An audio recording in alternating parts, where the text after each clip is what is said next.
મોરબીના વાંકાનેરમાં તસ્કરોનો ખુલ્લો પડકાર. ગુલશન પાર્ક સોસાયટીમાં તસ્કરો ત્રાટક્યા. બંધ મકાનમાં ઘૂસતા તસ્કરો સીસીટીવીમાં કેદ થયા. છેલ્લા ઘણા દિવસથી જિલ્લામાં તસ્કરોનો આતંક છે. મોરબી, હળવદ અને ટંકારામાં પણ તસ્કરોનો આતંક વધી રહ્યો છે. વાંકાનેરમાં તસ્કરોએ અહીંયા ખુલ્લો પડકાર આપ્યો. ગુલશન પાર્ક સોસાયટીમાં તસ્કરો ત્રાટક્યા હતા. સીસીટીવીમાં કેદ થયા છે આ તસ્કરો અને બંધ મકાનમાં ઘૂસતા જોઈ શકાય છે આ તસ્કરો.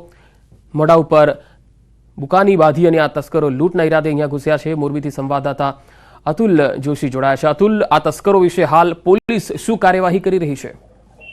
જી પંકજ, ચોક્કસથી મોરબી જિલ્લામાં જે તસ્કરોનો આતંક જોવા મળી રહ્યો છે છેલ્લા કેટલાક સમયથી, જે વાંકાનેર, હળવદ, ટંકારામાં જે તસ્કરો છે તે ખુલ્લેઆમ ફરી રહ્યા છે અને કહી શકે કે મંદિરથી લઈ અને ઘરને ટાર્ગેટ કરી રહ્યા છે. તો બીજી બાજુ પોલીસના નાઇટ પેટ્રોલિંગ પર પણ સવાલો ઉઠી રહ્યા છે. ત્યારે તસ્કરો છે તે હવે સીસીટીવીમાં પણ કેદ થઈ જતા હોય છે, જેને લઈને સીસીટીવી તોડવાના પણ તસ્કરો પ્રયાસ કરે છે.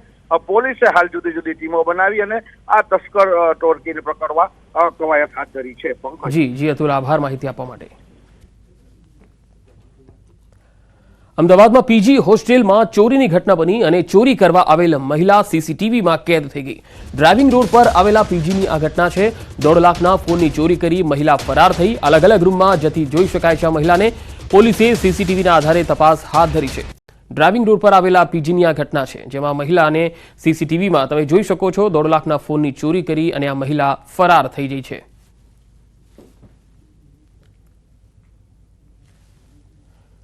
મોરબી જિલ્લાના માળિયા મિયાણામાં સામૂહિક ગૌ હત્યા મામલે હિન્દુ સંગઠનોમાં રોષ છે. આજે હિન્દુ સંગઠનો અને માલધારી સમાજ દ્વારા કલેક્ટરને આવેદનપત્ર અપાયું. ધ્રાંગધ્રા, હળવદ સહિતના વિસ્તારોમાં 100થી વધુ પશુઓની કતલ કરી હોવાનો હિન્દુ સંગઠનો અને માલધારીઓ દ્વારા આરોપ લગાવાયો છે. પોલીસે ઝડપેલ 6 આરોપીઓની યોગ્ય પૂછપરછ થાય તો ગાયો ચરાવવાના નામે ગૌ હત્યાનું મોટું કૌભાંડ સામે આવી શકે છે. ધારાસભ્ય કાંતિ અમૃતિયા પણ કલેક્ટર ઓફિસે પહોંચ્યા. ધારાસભ્યએ રેન્જ આઈજીને સૂચનાઓ આપી અને હળવદ, ધ્રાંગધ્રા અને માળિયામાં ગૌ હત્યા કરનાર વિરુદ્ધ કડક કાર્યવાહીની સૂચના આપી. માળિયા મિયાણાના પિતા પુત્રએ ગૌ હત્યા કરી હતી.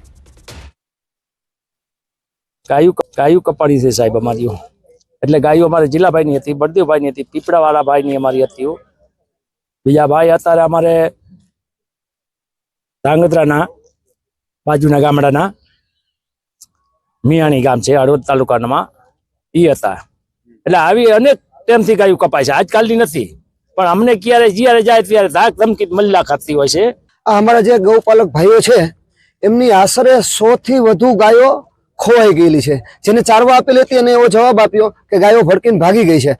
પણ હમણાં જે 13 ગાયોનો ગુનો કબૂલાનો, એના આધારે આપણને ખબર પડી કે આ ગાયોને તો કતલ કરવામાં આવી છે. ગૌમાંસ તસ્કરીનો મોટા પાયે વ્યવસાય ત્યાં ચાલી રહ્યો છે. ગઈ 5 તારીખે અમારા વિશ્વ હિન્દુ પરિષદની આખી ટીમ જ્યારે ખબર પડી તરત મને ફોન કર્યો. ફોન કરીને માળિયા રવાના કર્યા.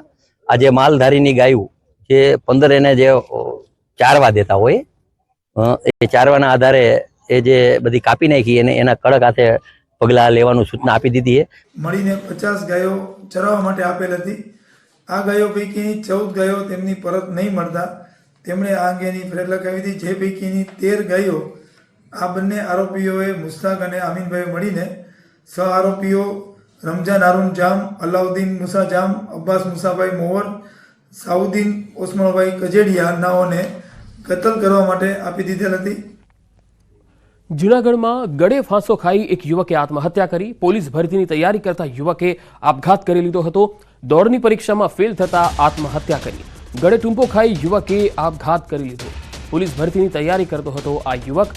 દોડની પરીક્ષામાં તે ફેલ થયો હતો અને તેને લાગી આવતા તેણે આત્મહત્યાનું પગલું ભર્યું.